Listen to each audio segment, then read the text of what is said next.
Alors, si on peut résumer tout ce qu'on a dit là, le dictionnaire dit que le fiançailles, c'est l'engagement. L'engagement qui prend deux personnes qui se décident de se marier. Alors cet engagement, c'est déjà là que le fiançailles commence. Le fiançailles, c'est pas seulement cet engagement-là, mais c'est aussi la période qui va de l'engagement jusqu'aux cérémonies de mariage. En pensant Alors, que non, quand nous allons nous marier, nous allons rectifier les tirs. Or, tout doit se préparer pendant les fiançailles. Pendant les fiançailles. Lorsque pendant les fiançailles, vous ratez, ne vous en faites pas, la suite ne sera pas très favorable. Pourquoi? Parce que vous aurez beaucoup de surprises désagréables.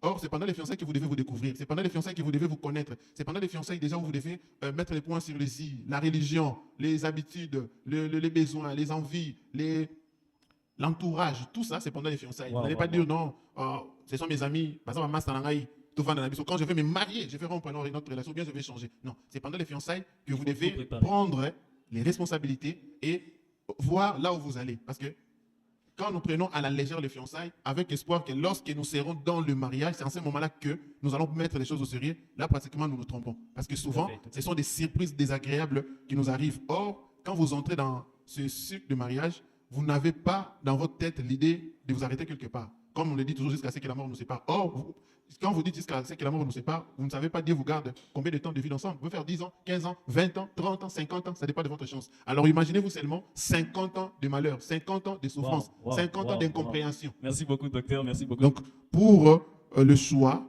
il faut être sûr que ce choix que vous allez faire ne va pas vous coincer quelque part. Parce que si ça vous coince, un jour vous allez vous retrouver peut-être à deux, peut-être que par forcing, peut-être qu'au nom de l'amour, vous allez quand même arriver à vous marier aussi. Mais avec peut-être tant de problèmes. Or, le mariage, c'est tous ces paramètres qui entrent en jeu aussi. Vous devez être à l'aise entre les deux familles parce que au départ, vous êtes à deux, mais dans l'évolution, c'est toutes les deux familles.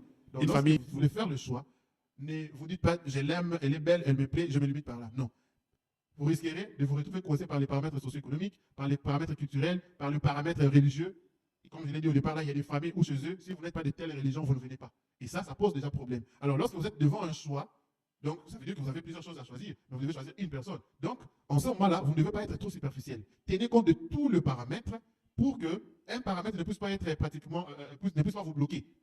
Ne puisse pas vous bloquer. Donc, soyez lucide, évitons d'être sentimentaliste, évitons d'être trop superficiel parce que ce que nous voulons faire, c'est quelque chose de durable. Nous voulons aller très loin avec la chose. Alors, comme on s'est dit là, nous n'allons pas supporter de vivre 50 ans, 30 ans, 20 ans de souffrance, de malheur, de misère.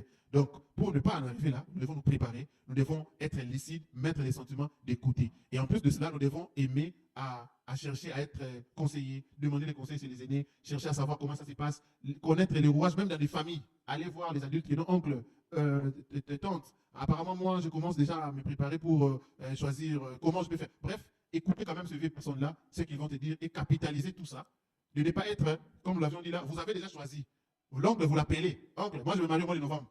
Qu'est-ce que l'oncle va faire? Tante, moi je me marie dans 3 mois. Préparez-vous, vous allez venir à ma tête parce que moi je vais me marier.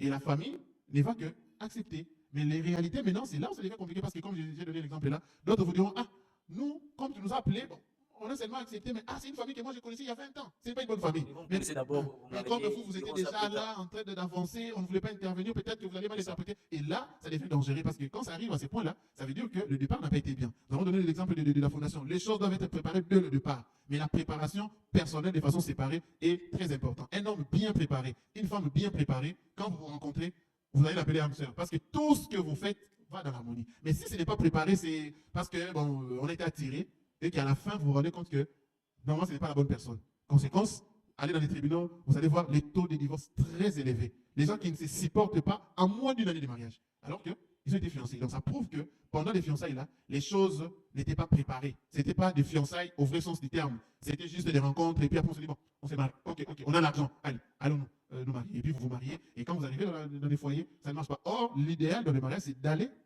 jusqu'à là où les bons niveaux vous améliorent, jusqu'à ce que la mort arrive. Parce que si vous n'arrivez pas à ces points-là, ne vous en faites pas. Moi, je dis toujours, je donne toujours l'exemple. Vous imaginez la mobilisation familiale. Les autres quittent Kinshasa, Lubumbashi, d'autres quittent même l'Europe pour venir honorer leur frère ou leur soeur qui s'est marié. Et ce grand frère-là qui a quitté l'Europe, qui a tout abandonné, qui rentre à moins de 6 mois, on apprend que maintenant, ta petite sœur-là, ils sont déjà au tribunal, je crois, d'ici là, ils vont divorcer. Qu'est-ce que vous allez laisser dans leur cœur? Comment est-ce que vous allez les choquer?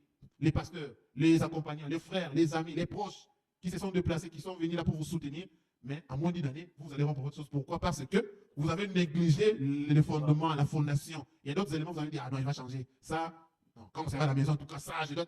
Non, c'est dans les fiançailles où on essaye de mettre les points sur les i. Et comme la loi congolaise le dit, le fiançailles n'est pas le mariage, c'est juste une promesse de mariage. Et pendant les fiançailles, vous pouvez changer d'avis parce que vous avez trouvé une incompatibilité. Les gens vous comprendront. Mais lorsque vous voulez changer d'avis dans le mariage, là, ça devient compliqué. Les gens vous poseront la question, pendant tout ce temps-là, vous étiez où pour rompre les fiançailles? Et c'est aujourd'hui que vous voulez venir rompre le mariage. Et on a vu des gens comme ça qui sont restés contraints de vivre dans les mariages. La famille vous coince, vous allez rester là, vous ne faites pas attendre le divorce parce que vous nous avez amené dans votre bateau. Et bien, nous rentrons dans ce que nous avions dit. La préparation de la personne, faire connaître, comprendre la personne, le sens du mariage. Parce que si nous prenons les alentours, ça deviendra compliqué. Beaucoup d'hommes aujourd'hui ont plus de moyens qu'il y a 20 ans. Et d'autres se diront même que il y a 20 ans, seule la femme que j'ai aujourd'hui pouvait me supporter. D'autres femmes ne me supporteront pas parce qu'à l'époque, je manquais même ceci, je manquais même cela. Mais elle a accepté quand même de passer le temps avec moi. Et aujourd'hui, on a eu cette bénédiction. Mais or, eux, ils avaient cette chance-là. Aujourd'hui, c'est dans les rares du cas, on l'avait même évoqué ici, c'est dans les rares cas de trouver une fille qui va accepter de cohabiter avec un homme ou d'aller même jusqu'au mariage sans que l'homme puisse présenter le minimum financièrement et tout ça. Et ça, c'est ce qui est même à la base de nos échecs. Pourquoi? Parce que nous mettons le matériel devant, nous prenons l'amour qui est pratiquement, qui doit être au centre, nous le mettons à côté. Nous le mettons de côté, nous prenons le matériel, nous le mettons au centre. Tout est focalisé sur le matériel. Même l'entourage, ils vont te dire, ah non, moi, cet homme-là ne me plaît pas. Hey, il a l'argent. Il faut d'abord y aller. C'est d'abord, il va nous aider. Bref, tout le monde commence maintenant à voir ce qui brille là. Il a l'argent, il a des maisons, il a des voitures. On se focalise sur ça et l'amour est pratiquement mis de côté. Or, dans tout ce que nous avons dit là, l'amour doit d'abord être au centre. Alors maintenant, pour mettre, comme vous avez posé la question, pour mettre l'harmonie dans tout ça, nous, ce que nous devons faire, nous devons d'abord comprendre l'essence de ce que nous faisons. Parce que l'argent ne peut plus être là.